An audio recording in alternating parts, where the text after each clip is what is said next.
And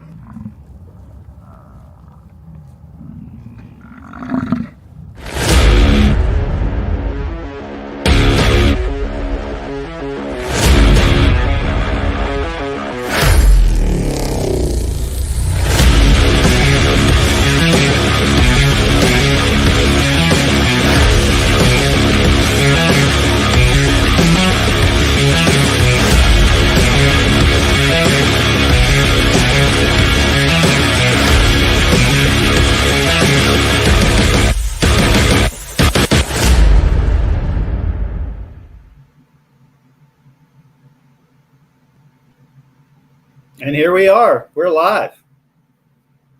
Can everybody hear us? I'm assuming so. We tested out our audio. It seems to be working. What's up, everybody? Everybody in the chat got us? Oh, yeah. Smackies is up there. Whoops. Stand by. I did that. There we go. Can't have a browser up while we're doing StreamYard. Uh-oh. All right. Well, we're going to do the old John Wilburn here and just run through. We got Hunter from Sand Mountain Ballistics, Arrowhead Garage, glad to see you. Auto Salvage Outlaws, always a pleasure. And let's see. I saw Smacky's Garage is up in the house. And JB's Little Shop. Dudes with wrenches. What? Oh, yeah. We got dudes with wrenches? Yes, we do. All right. So for those of us that are new to live streaming and StreamYard and everything, I can just say that I met up with Ray from Punisher Lemans Garage. What was that, last week? It was about a week ago. Yeah. Maybe. Yeah. And I drove all the way down to Joplin, Missouri. It was just a few hours away from me, but I had to go see that car that you see in the background. Awesome car. And, you know, we did a live and hit it off, and we wanted to do more. So we came up with this actually in somebody else's live chat, the Pontiac Power Hour. And we just feel like this is something that needs to fill the gap between the Mopars, the Fords, and just the straight Chevy talk. And I know, at least for me, we have a lot of Pontiac gearheads out there, and we're going to try to, you know, fill the gap for them. So thank you all for coming. This is our first one, and it's I think it's going to be a lot of fun. Uh-oh, I lost. There he is. I'm back. I don't know what happened. It happens from time to time. Oh, let's see who else we got. Colleen Tebow, welcome. Just catching up on our chat. So we do have a loose format for this first one. Idea being we kind of want to get a feel for what you guys want to talk about. And, of course, later on, we're going to incorporate some interesting tidbits, facts, history, even guests along the way. So today, we're just going to learn about us and later do a little Pontiac history and trivia. So, you want to go ahead and start, Ray? Yeah, that's fine. Tell us who you are. I'm Ray. Sorry, buddy, I do that. My name's Ray from a small town in Kansas. I grew up loving Pontiacs. Like most kids, I saw Smokey and the Bandit, and I thought I had to have one of those cars, with a 77 black and red. It was a black Trans Am with the red and white silver bird, was my first Pontiac. And over the years, I've just had probably 20 second gens, a couple Pontiac G bodies, and well, then the car behind me is my favorite. It's definitely one of mine too. I have to tell you guys, that are going to No Name Nationals or just happen to be close enough to see this car in person, it's a work in progress, just like all of our cars are, but it is a very amazing automobile. So I'm going to be excited to see it ready to run down the track. I don't know if everybody watched my video the other night, but I did paint it. And it looks It turned good. out all right. Yep. I'm not a professional by no means, but it turned out all right.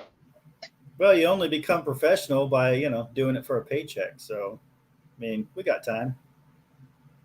Right. Right. All right. All right. So, Well, I'll go ahead. no, I was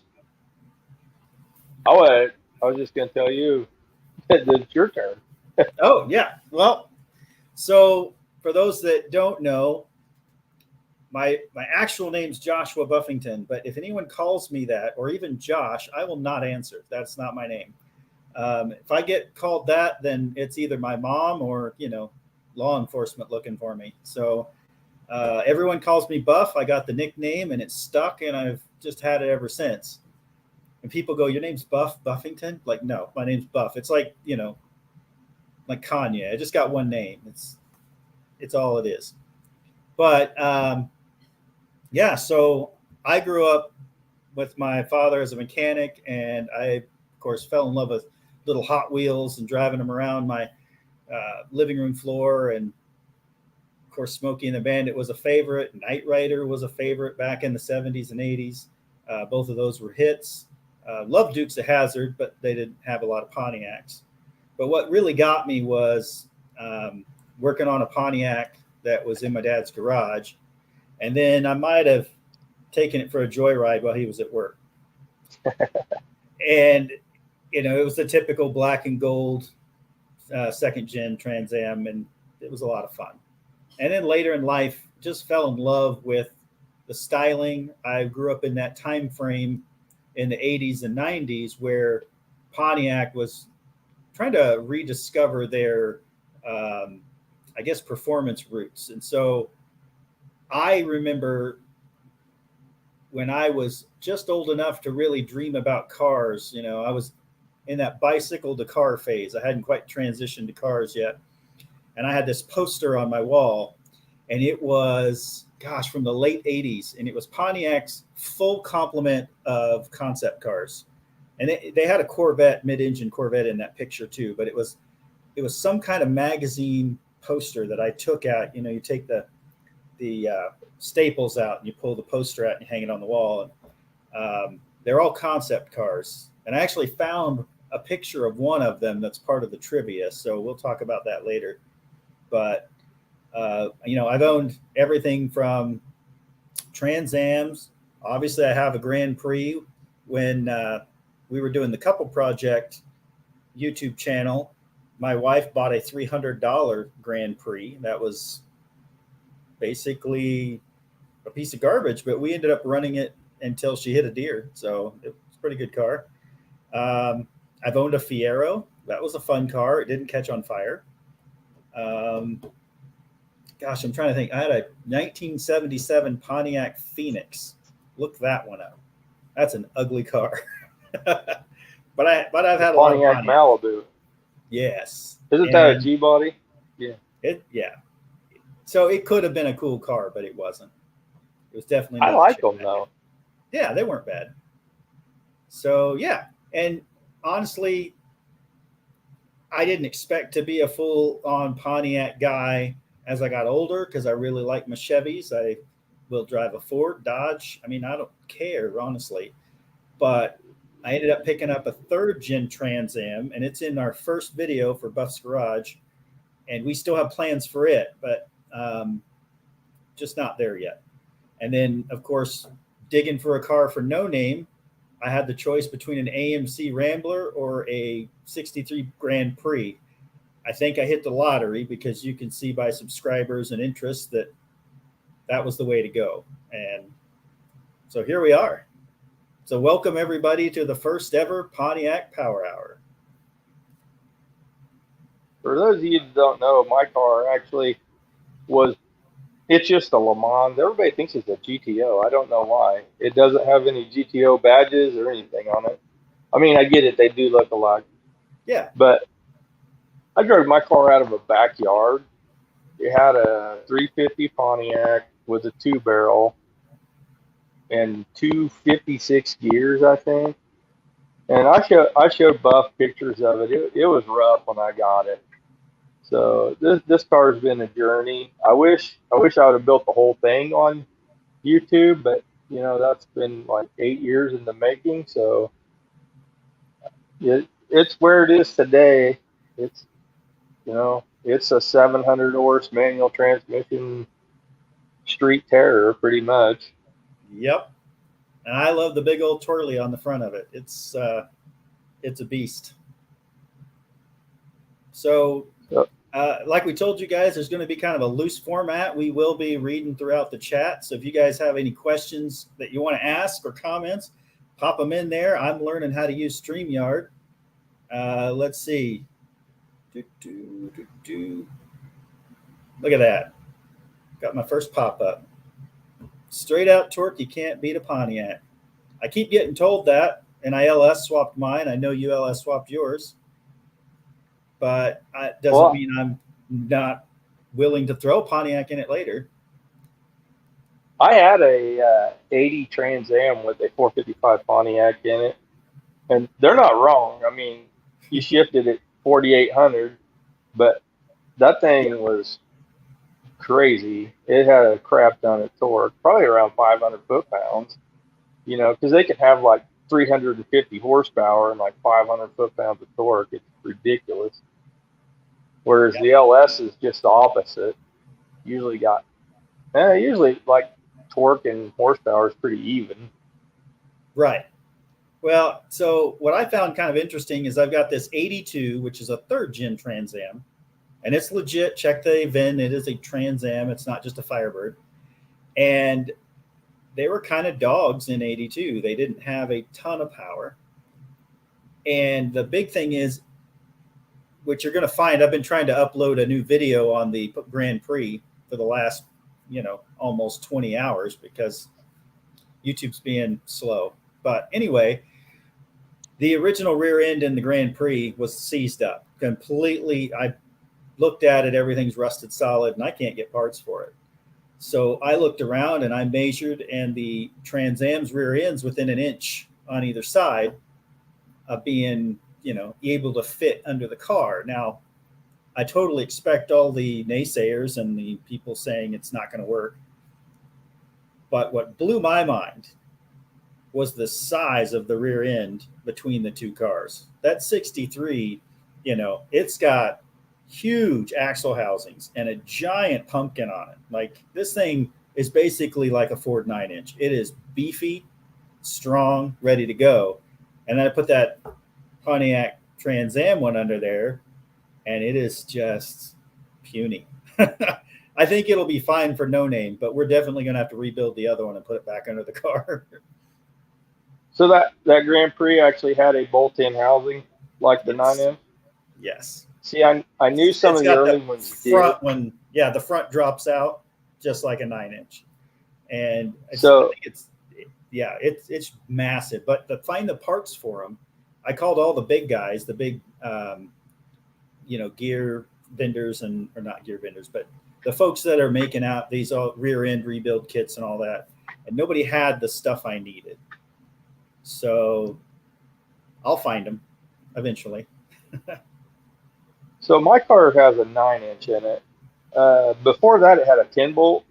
And I don't know if you know this or not, but the 10-bolt, the 7.5 and the 8.5, and even the Pontiac 8.2, you can use 4th gen Trans Am disc brake setup. It basically bolts right in. Yes. So you'll have a disc brake setup for little to nothing if you go to the junkyard. That's basically what we were talking about for, the Trans Am. We were going to either grab that 4th gen setup or try to modify the Donor Suburban's rear end, because it's only a little bit wider on each end to make it a wider wide track, right? There you go. Yeah. and it's ready to go out of the box, but it's going to be a much longer build. I'm really just throwing this Grand Prix together. God, I got so many great comments in here. I got Dakota's timeout, JB's little shop. Dakota, I don't know. I haven't looked at it today. I'll be honest. Today's been a whirlwind of just trying to get this ready to go, but I will go take a look at it. Yeah, while Buff was doing all the hard work, I was selling targets. Yeah, he was out making money, and I was out wasting money. Well, I would have, but I rear-ended a car today, so. It's just a little light tappy. Yeah, well, those happen. Yeah, it kind of sucked, but my little Mitsubishi held up pretty good. It didn't total it out. I thought if I hit a stick, it would be totaled, but. Well, I can tell you, if you take a Lincoln MKZ hybrid and hit a deer, that'll total it out. I found that out the hard way. Hey, on your 62. Oh, yeah, 63. 63. Does it have the 4-link style setup rear end as like my A body? Yes, it does. I thought it did. So the 82 Trans Am has, 2, and then a panhard bar. So basically like a 3 style link, and then the actual rear end housing bolts up into the frame of the car with a swing arm. So it's like a weird 3 link with the panhard bar. But then my Grand Prix, it's a traditional 4 link, and that's why it was perfect for the air ride. And I know people hate that, but it literally, the rear end air ride system quickly went in, and all I'm doing now is building the mounts for the rear end, make sure I get the pinion angles and everything right. Okay, it went pretty well. A Mustang 8.8 in the 99 to 04, that rear end will almost bolt right in your Pontiac. Yeah, so I will be looking at that later. So this Trans Am is within almost half an inch on either side of bolting right into the rear, or not the rear, the bottom 2 swing arms. And then I just have to make the mounts for the top 2, and it's good to go. I'm going to make sure the bottom ones are good and stout, and I'm going to beef them up, but it's basically the same width. It's just the Grand Prix are twisted in a little bit, and the Trans Ams are straight. So I'm going to have to just do a little adjustment. But well, it's not like you're throwing, 700-800 horsepower at it. So exactly, it's going to work for no name, and then we'll come back and do it right later. All right, Dakota, you're right. Hunter did send me a picture. That is a gorgeous car. When he sent that to me, I was like, that car is sweet. And he goes, yeah, too bad it's not mine. My brother bought it. And I said, oh, well, at least it's in the family, right? You still get to be around it. And if, anything happens, you can always go buy it from him. So, yes, I did see it. That was an awesome car. Welcome back, dudes. All right. I'm just going to kind of glance through the chat real quick. Dudes with wrenches. I just like saying that. Sorry. Oh, yeah. Doesn't everyone? That's why he's got 50-some thousand subs, man. And he's still putting out great content. I think I'm caught up here. Guys, if I'm missing anything, just throw it in there again. We'll try to catch them all. So, JB, the A body is obviously my favorite, but 71, 72 GTO Judge, that is like a that's a $high car right there. Yeah. Yeah. The funny thing about 71, 72 is they didn't actually make a GTO in 72. It was just a name option only. There is no 242 code in the 72 GTO. I'm full of useless information. That's what this show's all about. That's why I can't remember to do what my wife tells me to do because I'm full of car stuff. I'm going to answer Dude's question. Yes, he is. He's currently set up for that, but we just started playing with all the different features today. Our goal with this show is to swap it every other, show. One week it'll be mine, and then the next time we do one, it'll be Ray. It'll be on his channel, Punisher Lemans Garage. We're going to support each other, and then he's getting closer every day to being monetized, so that'll equal out as well. We don't doing this for the money, but if somebody knows of a sponsor that wants to sponsor the Pontiac Power Hour, we're willing to listen. We would love to have a little money thrown at us. We could do prizes, we could do giveaways, we can just make the show better. So we're all about it. And yes, we do plan on rotating the responsibility back and forth. Yeah, this is kind of a trial error tonight, so you guys just kind of work with this tonight. I didn't really get with Buff as much as I should have on the format of the show, but oh no, you did a great job. He sent me this and he goes, "This is what I'm doing," and I said, "Okay, that's what we're doing." And then just because I was wanting to throw a little extra in there, I came up with a little trivia that we'll do to kind of close out the second half of the show, but I don't want to take away from Q&A and, really just good information. I like to hear the history and the trivia that I didn't put together.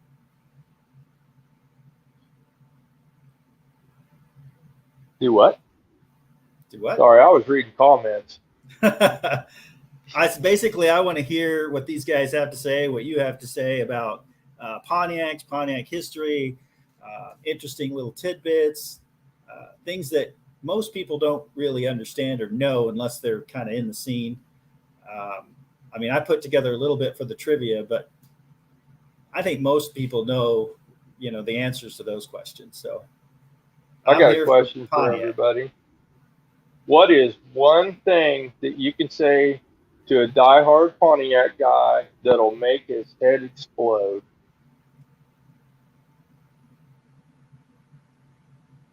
I got one.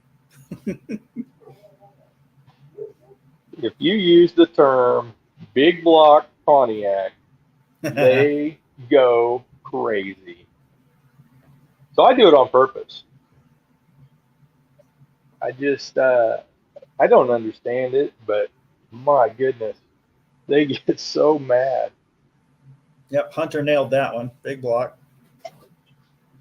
It's got round So there, small there block never was a big block Pontiac, or small block. I always thought before I really got into them that the 301 and the 350 was like a small block Pontiac, like Chevy. But the 301 is a kind of a bastard child of its own. But Colleen, so I didn't consider it as much of a competing. John Wilburn, we love John. We saw him come on and we thought, okay, the meat and potatoes of what he wants to do in his show is happening at 7. And we know that sometimes John can go 3-4 hours, and that's fine. We had no intentions of taking away from anybody. We kind of pushed it out there, and we know John's usually on Fridays, so we didn't think we were competing. And that's fine. We love John, and we don't have any intentions to compete with anybody. This will probably be our regular time slot, unless we find some competition that we need to adjust it, or we have our own scheduling issues. But yes, Colleen, I want to say Camaro. That is, and you actually spelled it right. Everybody else spells it wrong. But when I have my 3rd gen Trans Am, either in a video on Facebook or even in person, and people go, "So what year Camaro is that?" It's like, no, not a Camaro. Oh, it's a Firebird? Well, technically, but it's a Trans Am. So My cars get called a Chevelle all the time. Well, if they don't really look at it, I could see that. But it's definitely not. I guess so. At least they got it's an A body. Right. ASO learned something tonight. See, that's the whole goal. That's what the show's about. Yes, dudes, we know you got Camaro. And Jay spells it right. That's what I see on Facebook Marketplace. Camaro. Camaro. I saw somebody post the other day that they went into the DMV on a Friday to get their title, and when a title shows up, it's Camero. It's like, oh man, that drives me nuts. But I have Firebird Trans Am. That's right, dudes. It's a Firebird Trans Am. And he's ASO. Lemans. ASO, yes, Pontiac did make a straight 8 back in the day. It Keep was that like little tidbit. Keep that bit of information later. it was a very big straight 8 too, but they only make like 60 horsepower or something like that. It's ridiculous. And I've always wanted to play with one just to see, like with modern stuff, what you could do with it. I mean, it's they were trying to break ground and do something different. Yeah, I've seen them. I mean, and I'll be real. Past like 1950 something, I really don't know a lot about the old cars. Now my dad does. He's like, oh, look at that 37 Ford. I'm like, all right. They all have big bubble fenders, and they all kind of look the same to me. Yeah, but it's gotta be your thing, though. Yep. I mean, I can sometimes, like when I owned a Chevelle, I could pretty much tell the difference, and about every different year, which year had the fender light, which year had the wing windows, which year had the different tail light. I could do that. And I know there's guys that do the same with Fords and Mopars too. So I have no doubt us Pontiac guys, very specific. Certain ones look a certain way. Yeah, Colleen, sometimes if it's at your pet peeve and you get tired of hearing that thing, you can always just spell it across the windshield and then they'll know.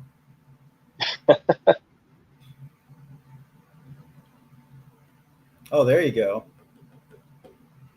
I mean, most people have no idea what the difference is between the GTA, the WS6. I know, and it's an awesome car, but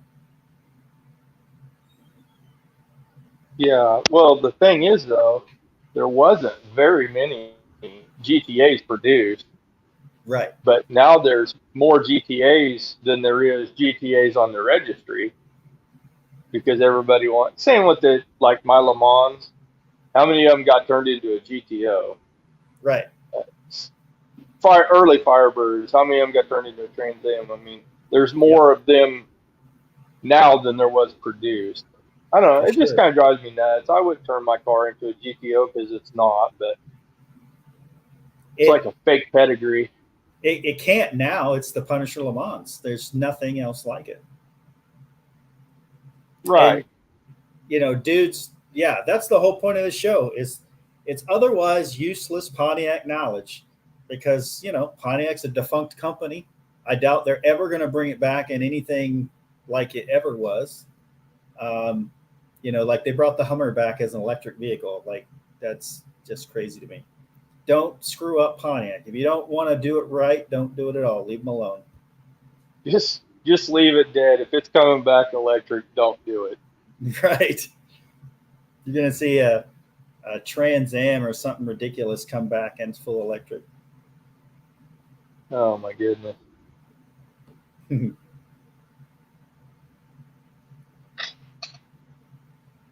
Oh, JB wants a moderator wrench. Let me see if I can help him out real quick. I'm relying on you, JB. You got to keep the spam out. Let me go find him.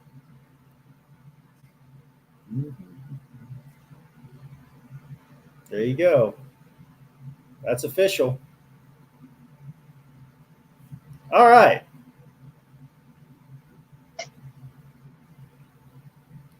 Let's see.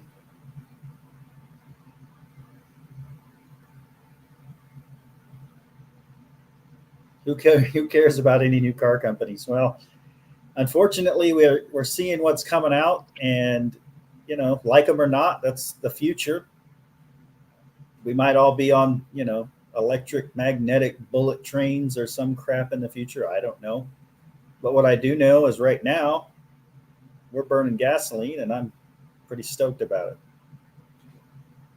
Oh yeah, I love burning gasoline. Actually, mine burns corn, so I mean I'm environmentally friendly. Yeah, I could definitely do it in mine. Let's My car see. turns corn into horsepower.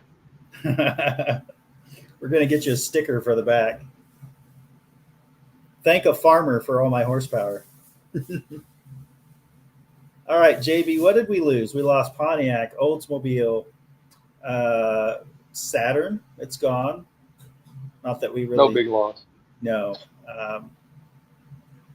Hummer, I mean, granted, it was short lived, but it was there. Gosh, what else did we lose? Buick's still here, sort of. See, that's one of my biggest pet peeves is that they kept Buick and got rid of Pontiac. Right. Because Buick's just Like, a scaled down Cadillac. I don't they understand. didn't even have any cool Buicks at the time. They still don't. Right.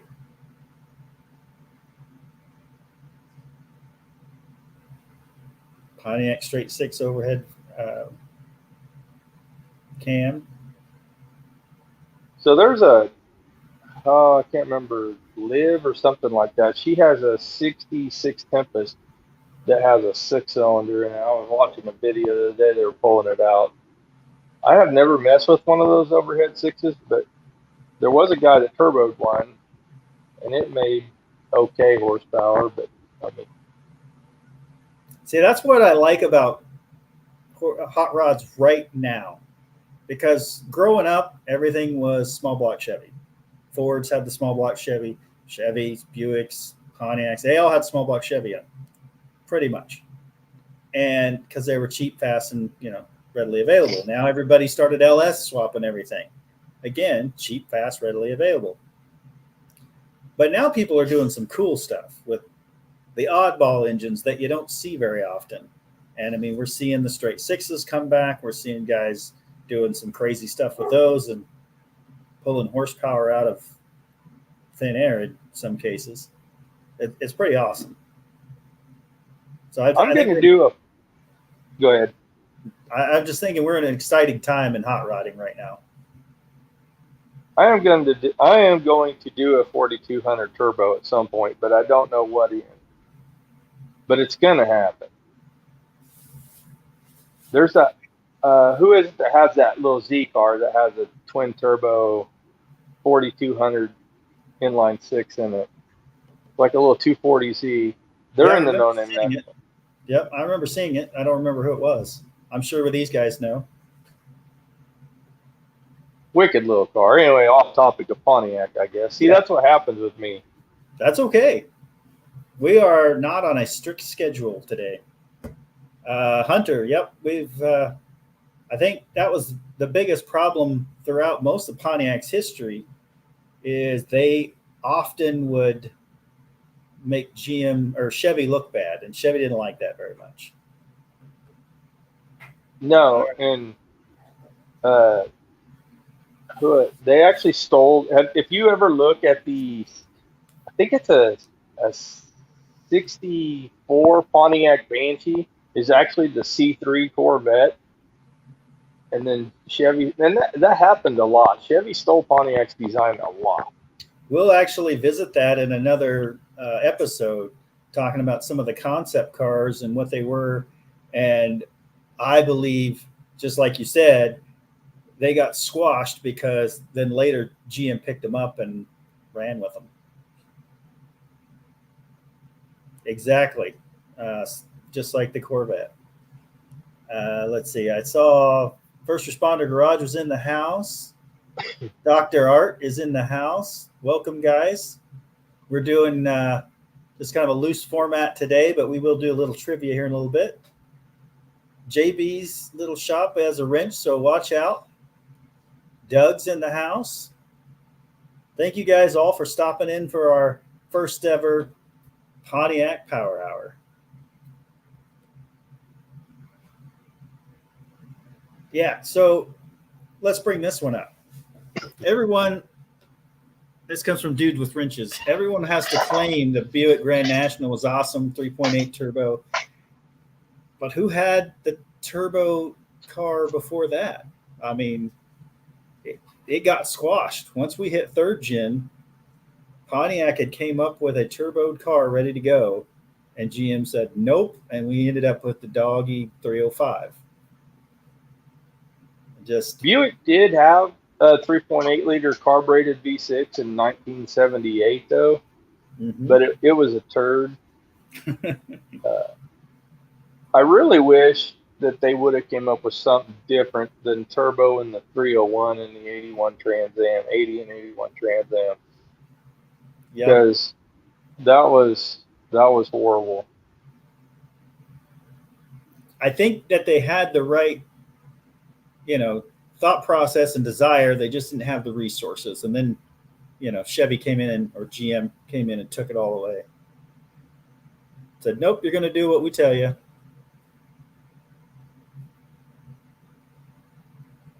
Yep. John DeLorean didn't like the rules. He was able to be very crafty and circumvent the rules until later in life.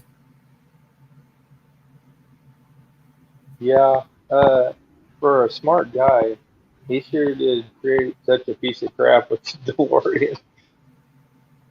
He built some really cool Pontiacs, and then the DeLorean was a cool concept, but I've ridden in one. They are slow. They ride like crap. If it wasn't for Back to the Future, I don't think it would have ever even taken off at all. No. And their biggest downfall, beyond all the nuances of what breaks and doesn't last, that Bosch fuel injection system. And every car that has it, not just the DeLorean, they're all the same and they're all garbage. And anyone that owns one will tell you that. Let's see. We got Doug wants Santa Claus to bring him a 65 Grand Prix 421 dual quad 4-speed. Emerald green with 8 lugs. That's a beautiful car. That is a very beautiful car. I don't know if you've seen the video, but I did a short on one at a car show, the red one. There was a 421 4-speed dual quad. Beautiful car, 8 lug wheels. Back in my younger days, I didn't like big cars, but man, now I want to build something like you're building with your Grand Prix. Oh, yeah. So that was the whole thing with the car, is I wanted to, think I was building a race car. So I was going for that Rambler, because I think that would have been an easy one to throw together and make go fast. But just something about the long lines of that Grand Prix, and being a hard top, I've got all the windows down and just that big opening on the side. It's just cool. I mean, for me, I'm going to love the car. I think a lot of other people already love the car. And I think once you see it at No Name Nationals, hopefully it's running, but it'll be there regardless. I think people are going to fall in love with it. I haven't seen it in person, but it just looks so cool. It's coming. It's going to get out of the garage soon. Let's see. All right. Auto salvage. First Corvette was going to be called Corvair. Yep. Corvair came back, just not quite the same. Yeah, that was a disaster. So, dudes, if we don't cover this story, I'm sure you will in a short, but you're right. The Fiero, I remember when it came out, and I ended up going to a science museum, and they actually had a Fiero on display at the Science Museum, completely dissected and cut apart, so you could see how it was built like nothing else was built before. That whole body was the frame of the car, every part of that body, and then the panels were just plastic panels bolted on. And then what they do, they stuck the crappiest parts they could find into it and made it a turd. Later on, though, at the end of the Fiero Live, the Fiero GT. They had the Holly injection Fiero GT. One of my friends in high school, his dad had one, and we used to borrow it when they wasn't home. And that thing was freaking quick, and they handle so good. They I will finally build one. got it right. Eventually they finally got it right.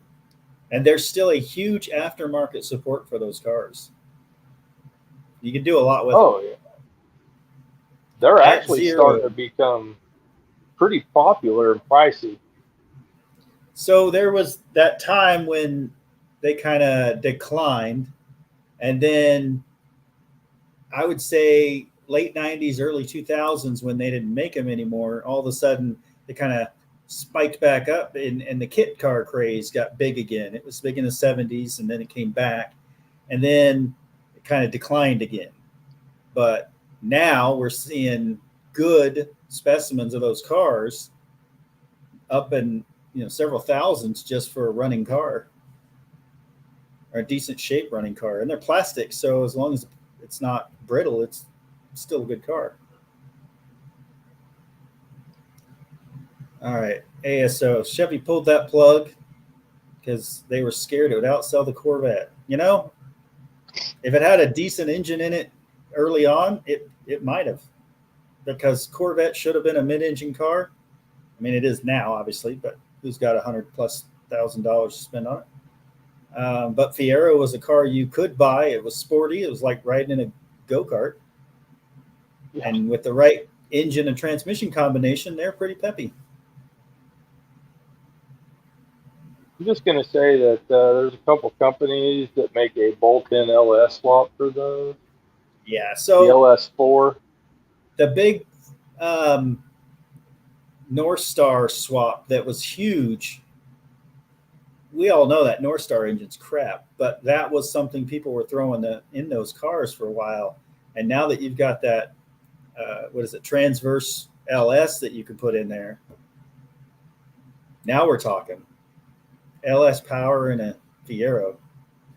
Well, they make I think 325 horsepower right out of the box. You throw a 325 horse mid-engine car that doesn't weigh very much, man. Yep. For sure. JB, if you ever get videos of the one down the road, let us know. We'd love to see it. All right, we got a lot going on. We're already at 43 minutes, man. I think we're doing good. How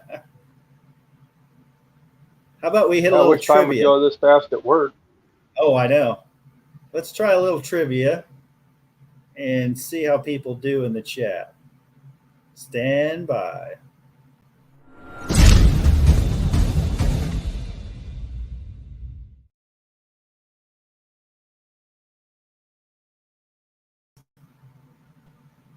All right, got us back. You still there? Yes, sir. All right. Well, I just threw this together today. I pulled up some interesting facts about Pontiac I thought you guys might like, and we're going to just kind of roll through here. What I want to see is answers in the chat. Let's see if you guys know your Pontiac history. So the easiest one, I think, how did Pontiac get its name? Was it A, named after a Pontiac buggy company founded in 1893? Was it named after Pontiac, Michigan, where it was first manufactured? Or was it named after Chief Pontiac, the leader of the Ottawa tribe? Or, of course, all of the above?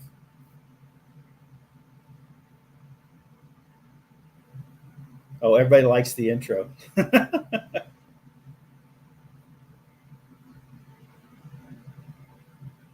All right, we got some C's.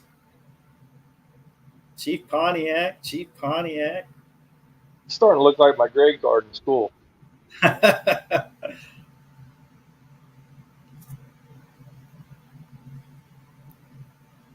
So, here's the answer. So the Pontiac was named after Pontiac, Michigan, where it was built. It was also named after the Pontiac Buggy Company, which was the forerunner of the Oakland Car Company, which is what Pontiac was before it was Pontiac, then it was Oakland, and then it was Pontiac again. But it was also named after Chief Pontiac of the Ottawa tribe, which led to an uprising in the 1760s. Now, immediately after the French and Indian War. So, of course, everyone knows Chief Pontiac, and he was the inspiration for all the awesome hood ornaments, which, they later changed to the arrow. But if you think about the Pontiac arrow, it is still native representing. So old man got it. There's a D. So technically they were all right, except for Nathan. He picked E. But great participation, guys. I appreciate it. Yeah, that was awesome. Very good question there, buddy. And this is the Pontiac, Chief Pontiac right there. All Probably right. the coolest chief in history. I would think so. And yes, I got to add this, Irish, and a bright indicator on his particular Pontiac hearse ambulance. I thought that was awesome. All right, so next question. What rock and roll icon's band once traveled in a 1955 Pontiac? That's going to their gigs.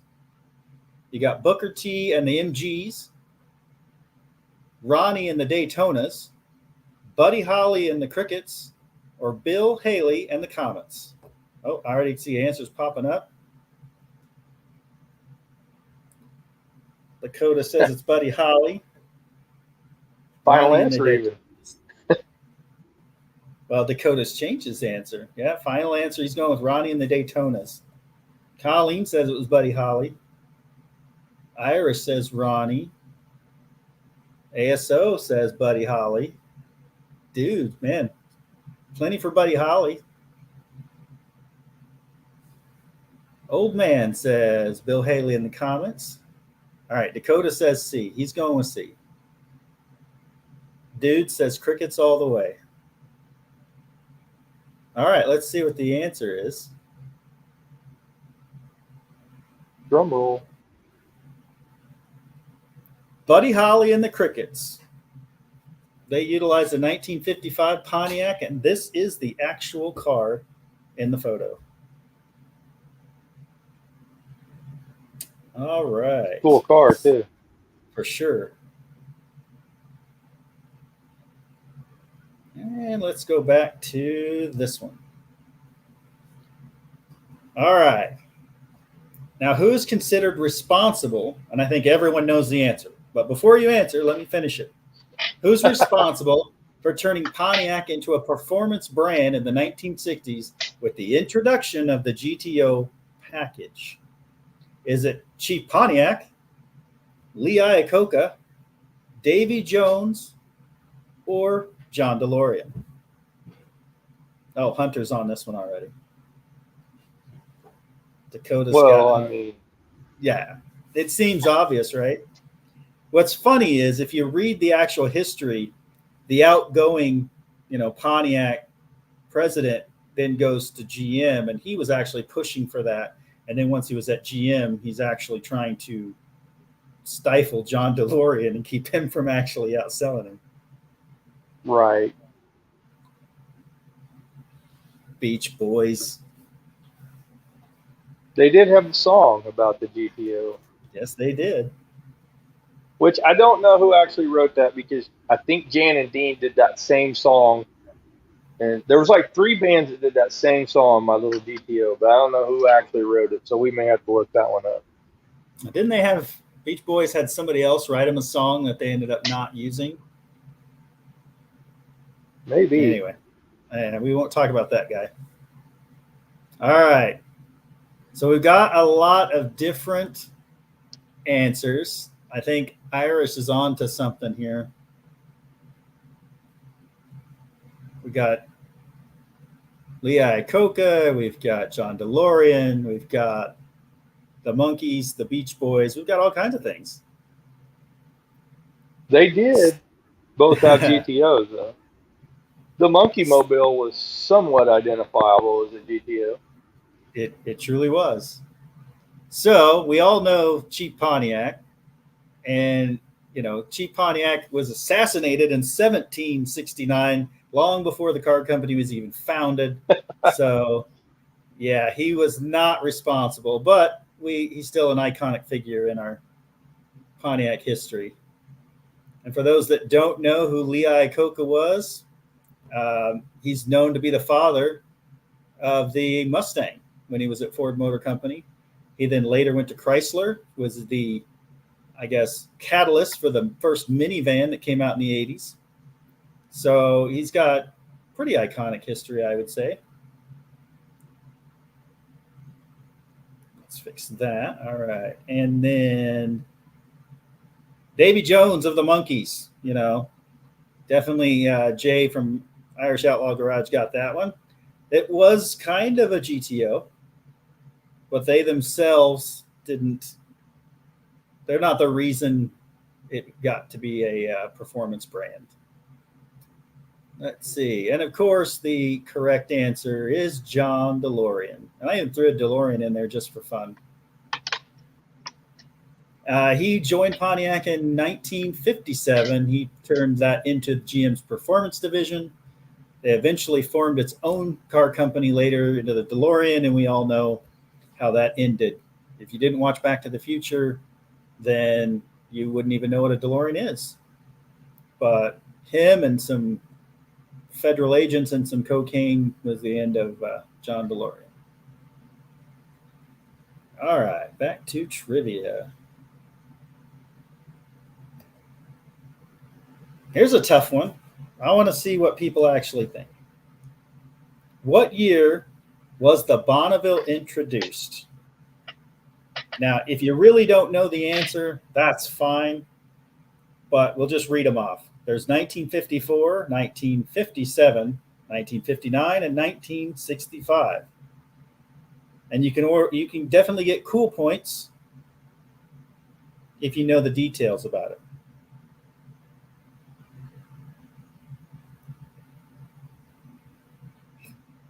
I'm not 100% sure on this one myself. I think I know. See, I thought I knew as well, and then I found, that hidden trivia that I didn't know. So I've got a 1965, I've got a 54. I think Dudes thinks like I do, and we'll answer the question, but I'm also going to address his answer as well, because I actually agree with him, even if it's not the official. All of the above.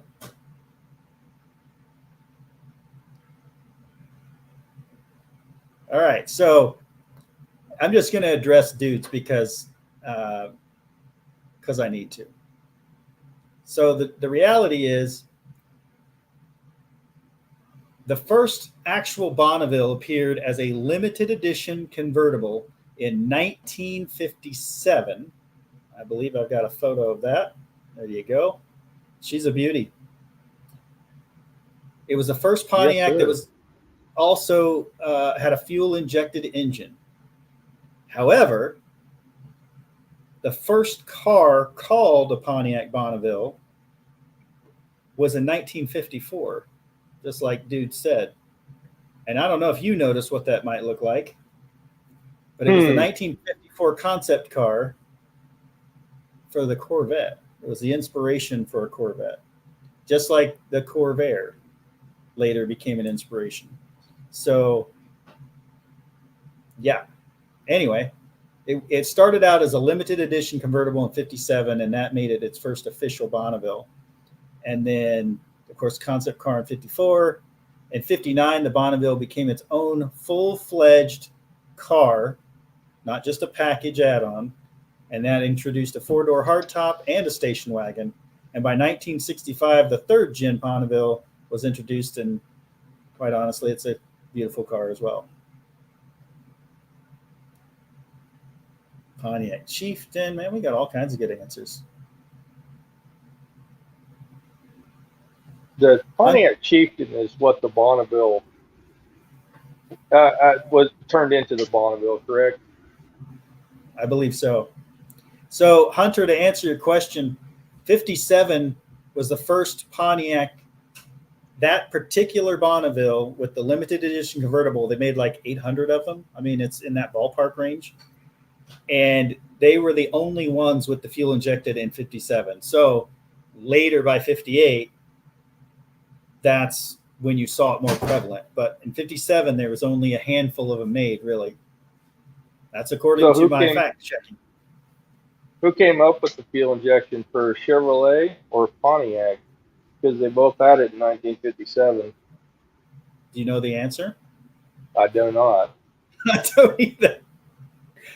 But maybe one of these guys knows. It was a mechanical fuel injection. Yep. Kind of a real cool setup. Why they went away from it, who knows? ASO says Chevy. Chevy, huh? Dude says Chevy.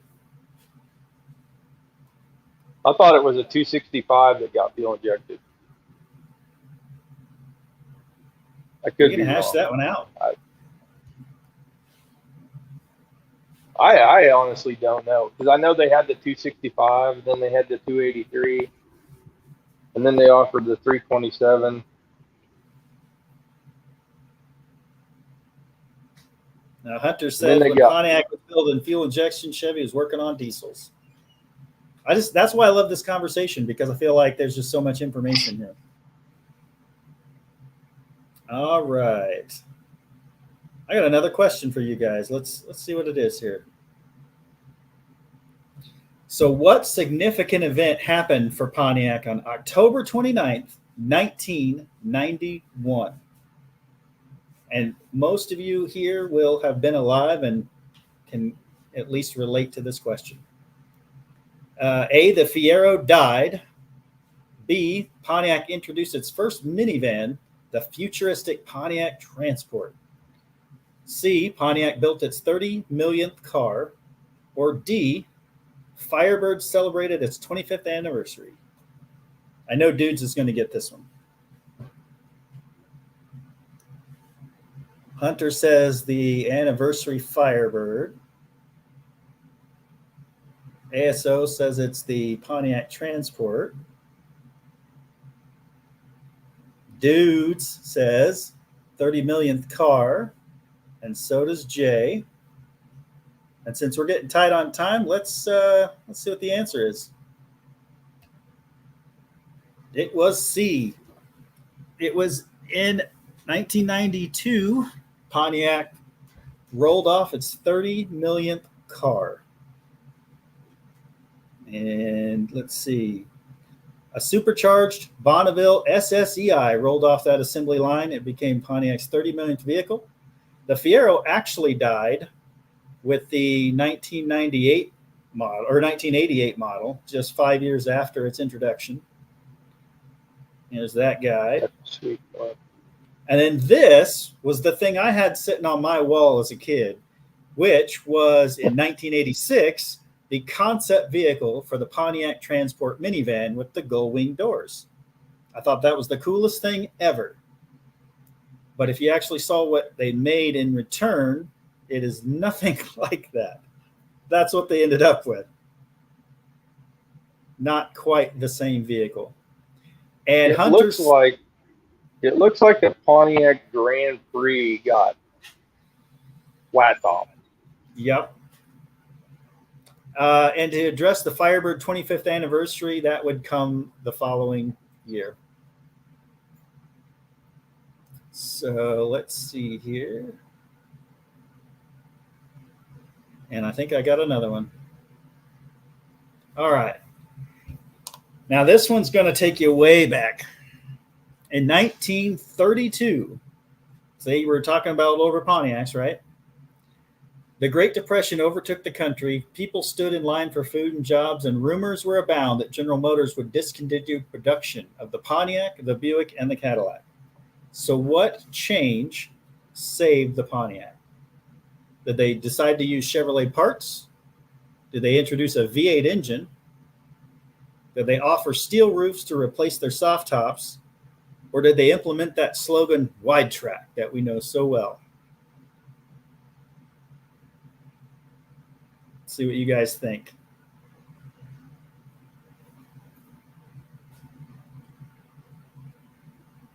ASO says D.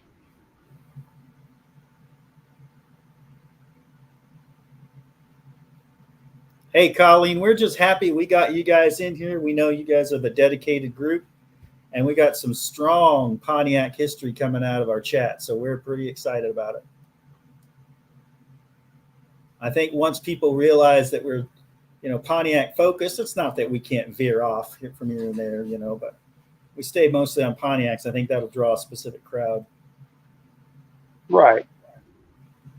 Yeah, I'm with you, old man in the shop. I had no idea. When I saw this question, I had no clue. So I actually had to find out. V8 was a Ford thingy.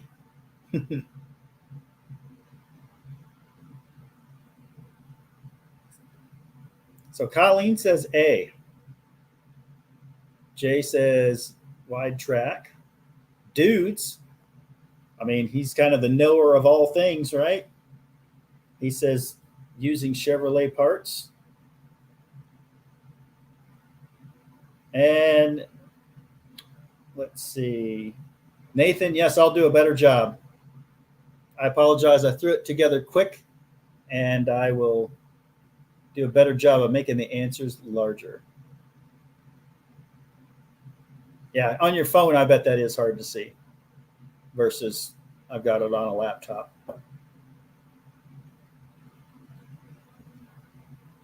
Hunter, tell them the first year of the wide track. Let's see if we can just knock that one off the list.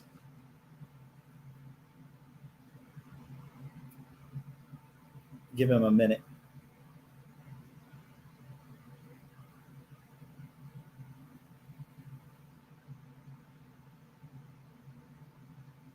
ASO's right. Even old Clyde said that they don't have nothing faster than the Ford flathead engine.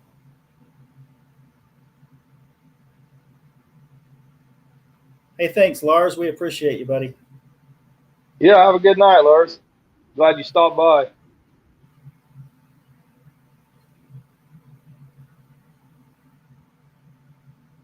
So Hunter says the first year of the wide track was 1959. So that's a little bit out of the realm for this 1932. But let's just go ahead and give you the answer.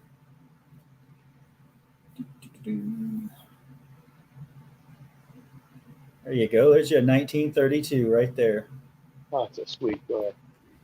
So in 1932, Pontiac was losing $125 per car. So it went to the sister manufacturer, Chevrolet, to use its parts just to cut their own expenses. Pontiac, however, still remained an upscale version of the Chevy. And in 1932, Pontiac did introduce an 8-cylinder engine. However, it was a straight 8. They did later replace the steel roofs, 1934, and the wide track would not help boost Pontiac until 1959. See, Hunter knows his stuff, man. That's why we love having him in the chat. Here, kitty, kitty. Look at that. We got Shop Cat in the house. Oh, man. Well, hello, Shop Cat. I will warn everybody that the Pontiac Power Hour is supposed to be an hour, but it is our first run. So if we go a little over, that's okay.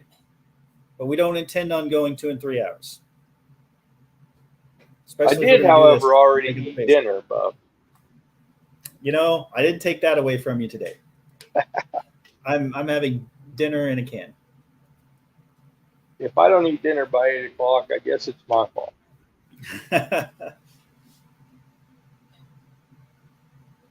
All right. I think I have another one. We still have 16 people in here. Yeah, we do. Yeah, Hunter, I think most car guys would love to have this car, whether they're Pontiac guys or not. NSB, welcome. I think pre-1940, I would take about any of them, if we're being honest. Yeah.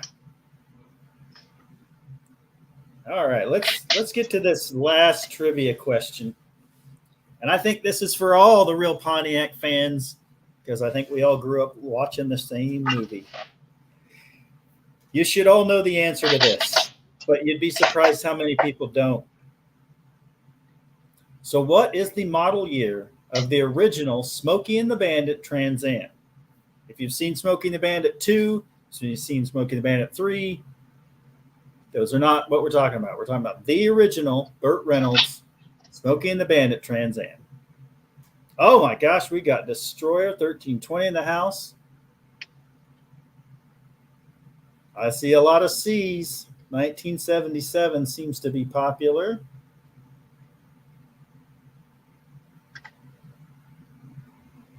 I mean, do we even need to wait? I think it's pretty much unanimous.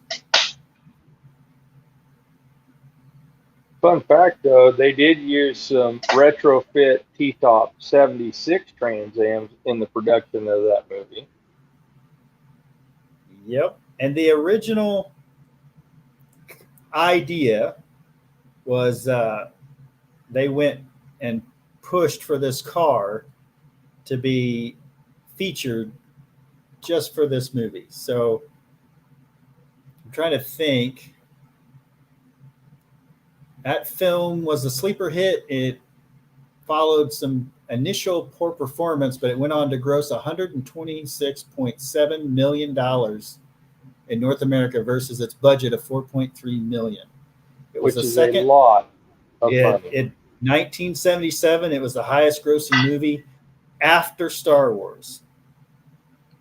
It made the Pontiac Trans Am iconic, especially for that particular year, which was 1977.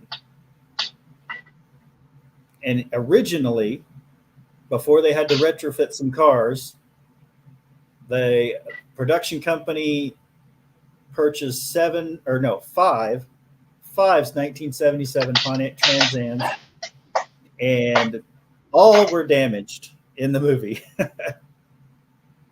But of course, it made the car a big star, as well as, Burt Reynolds and Sally Field, who actually ended up dating after that movie. That's where Forrest Gump came from. Yep. So it's all those jumps. That's why he's a little off. We all know the scene where he takes off from the stop sign or the stoplight, and the car's at 4-speed, and then it's an automatic. That is the one that gets me when they're doing a major burnout of shifting gears. They use a 4-speed car, but it's actually an automatic. Yep, for sure. Yeah, I love that car. It's an amazing car. I mean, I think pretty much everybody does. I would never turn one down, but I'm not currently seeking one out. The only thing I'm getting tired of every second gen Trans Am ending up black and gold. Right. I've always liked the oddballs. You mentioned a red, silver one. I've seen the white and blue ones. I think they're all pretty amazing. But yeah, everybody takes their car and makes it black and gold now. My favorite is actually the blue. I don't remember what color they call it, Mediterranean blue maybe, in 78 or 79. And it's got the silver bird and stuff. That's actually grown on me. But I have actually grown from 77 and that body style Trans Am to 70 to 73 is now my favorite year of Trans Am Firebird. I don't know exactly what year Dakota's timeout his Trans Am is, but it's amazing. I'm sure Hunter will tell me here, but it's pretty good looking body style compared to the one that we're showing on the screen. Nothing against that 77, but the earlier ones I think are pretty nice. And I agree. So dude says it's the blue and white. Colleen, she likes the white and blue. I agree. I think those are really good colors.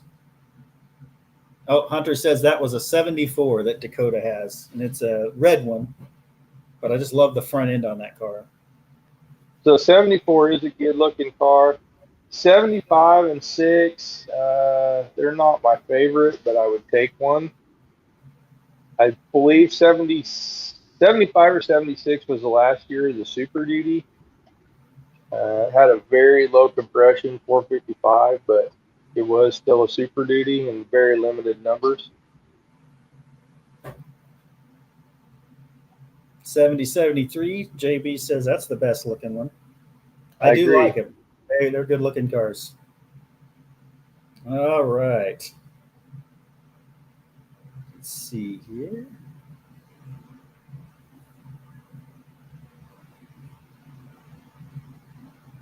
I think that is actually all for the trivia. That's all I had this week. All right, dudes. He's got an interesting one. I try to forget about that they put the 403 in the Trans Am. They took the worst oddball Oldsmobile motor and put it in the Trans Am. The 403 was a dog. I don't believe an Oldsmobile guy. I'm not an Oldsmobile guy, but I believe it doesn't have anything in common with the other Oldsmobile engines. I believe it's like by itself. But I would take it over a 301. All right, so here you go. JB's wants to keep some trivia if possible. So our goal with the show is to not just have chat, but to also have guests come in. We want to talk history. I think the trivia helped fill that void this time. I'm not saying we won't do trivia again. I think it definitely is easy. It took me 20 minutes to throw it together. But we just want to kind of change it up and not be the exact same every time, but with a similar format. And we're going to cover some oddball Pontiacs for you guys who like stuff other than the Trans Am and the GTO. Yep. There's a lot of oddball Pontiacs. And I found a really cool one the other day when I was looking at them. I can't wait to cover it in a later episode. Yep. Now, we're not talking about the Pontiac J2000 or whatever that was, or Pontiac 6000, whatever. Oh my gosh, Jeff's in the house too. What? Got the two hacks. There's a Pontiac guy. So we want to, before No Name, we want to do an episode where we talk about the Pontiacs of No Name Nationals. If you guys, and I know, Jay, you've got one, but if you guys know of anyone that has a Pontiac or plans to bring a Pontiac to No Name Nationals, hit us up. You can, message us. You can, put it in the chat. You can put it in the comments below. Just let us know who you think should be a guest on the show. If they're bringing a car to No Name, we want to know about it. I'd like to get pictures, video, a little snippet about their car. I'd like to have just a whole episode talking about the Pontiacs and No Name, because we've talked about the Mopars, we've talked about the Fords, even the Chevys. Those are all awesome. We even got a whole truck group, not just to see any one brand. But the Pontiacs, I feel like we all know they're there, but they're not getting the love that they need. That's why we wanted to do this show.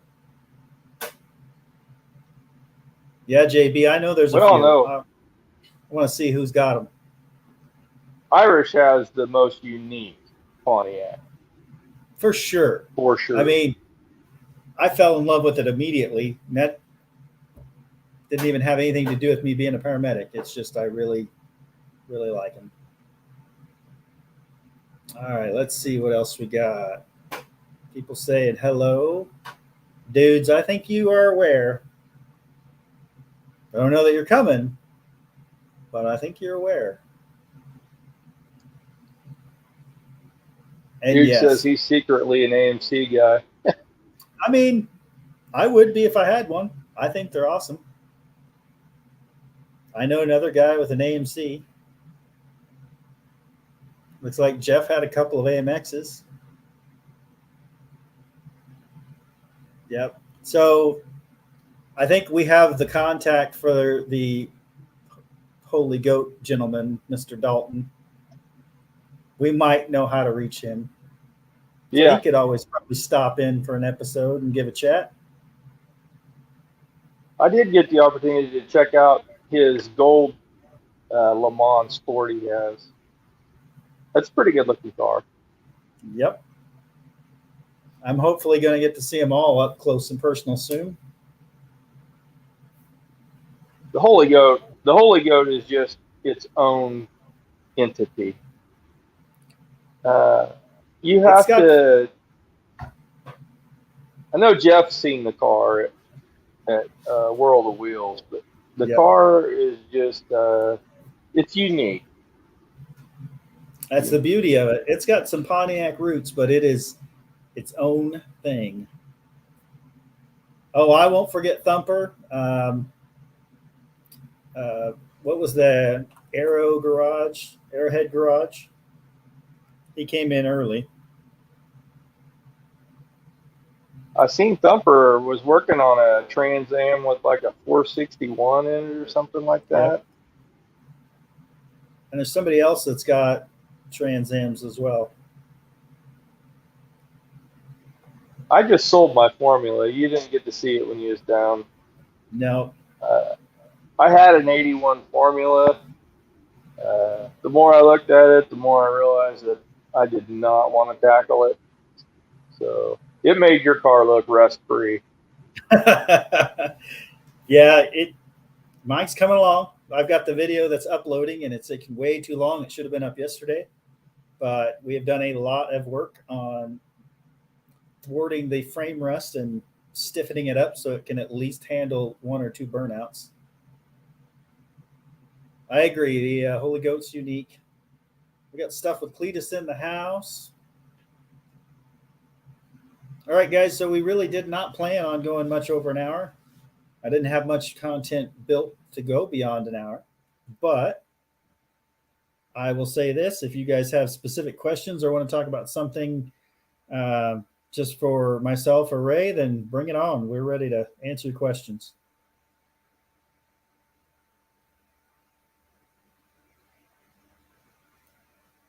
So I got all my stainless in, Buff. I got all my stainless in for my exhaust.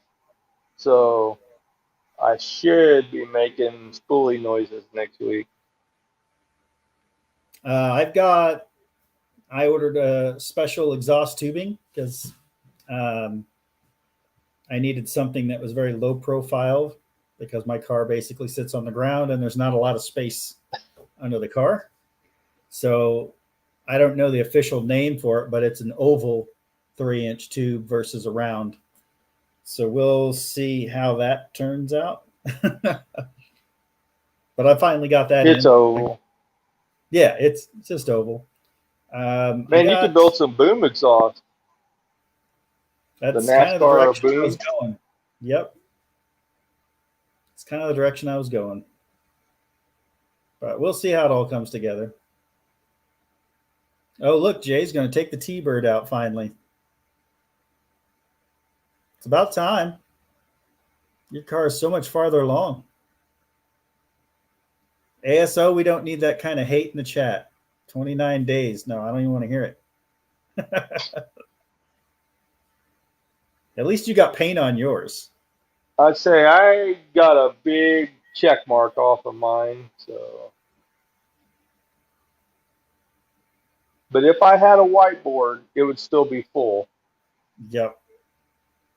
So JB asked a question. He had to correct himself later with Le Mans, but he wants to know how much horsepower you got going. Since Jeff's in the house from Two Hacks and I'm supposed to race him, it's like 400. Yeah, 350, 400 maybe. No, it makes right at around 700 on 20 pounds or on 14 pounds of boost. Yep. Looks like Cletus is heading to a car show this weekend in the Volvo. That Volvo's cool. It is cool. That's actually like right when I rolled into the No Name Nationals group here. That was right. It was right after that they did that live, and all the guys converged to put that car together. I didn't even know what I was watching, but I watched it every day, all the lives. Nobody knew who it was when I was commenting, but I was watching it. Those Volvos have gotten really popular,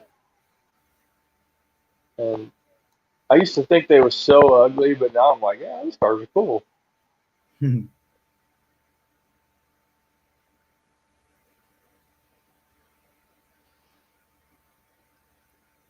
Yes, we are aware. We're not tired of hearing it, for sure. It's not as bad as Austin going to whistling diesel with the lake or some thing like that. But I heard Austin got his car actually running and driving. Not that it's a Pontiac, but it's another no-name guy that got his project done.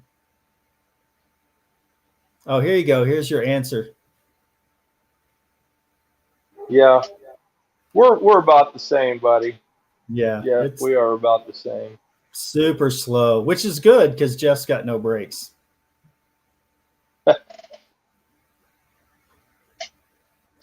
That T-Bird is, I never really liked that body style, but that is the coolest T-Bird I've ever seen.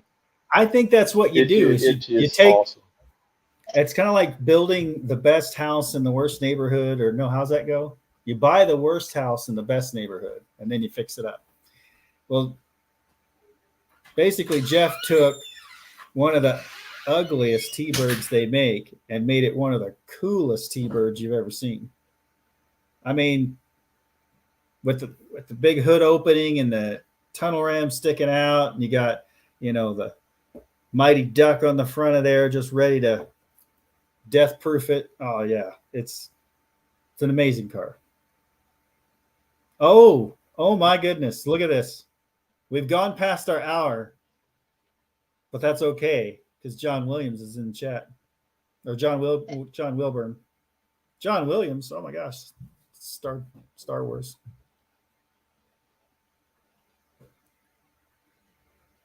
Sorry, John, we didn't mean to try to step on your toes. We figured we were coming in late enough that it wouldn't have bothered you. And I don't think it bothered him at all.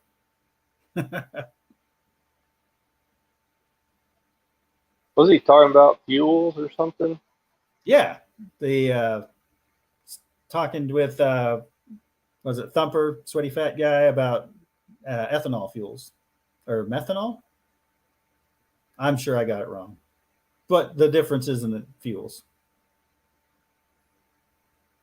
Well, like somebody, I think Tuhack said, Thumper makes his own fuel. Yeah. Thumper's a smart dude, actually. For sure. And John, you're fine. We were just trying to pick a time that wasn't basically already spoken for. And that's hard to do in this no-name crowd. And I think we nailed it down to that 8 o'clock time frame on a Thursday. It didn't seem like it was overly booked, and I don't know. It seemed to work. We got a pretty good response. And I'm sorry, John, you missed the trivia, but we'll hit it next time. All right, thanks, dudes, for stopping in. I think I'm about ready to wrap it up. Do you got anything else you want to talk about, Ray?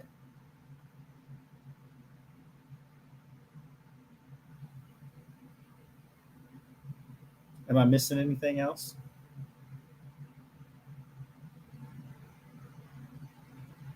I think I'm trying to lose my internet or something. Everything's getting real choppy. Yep. Bear Rose, welcome to the club. Yeah,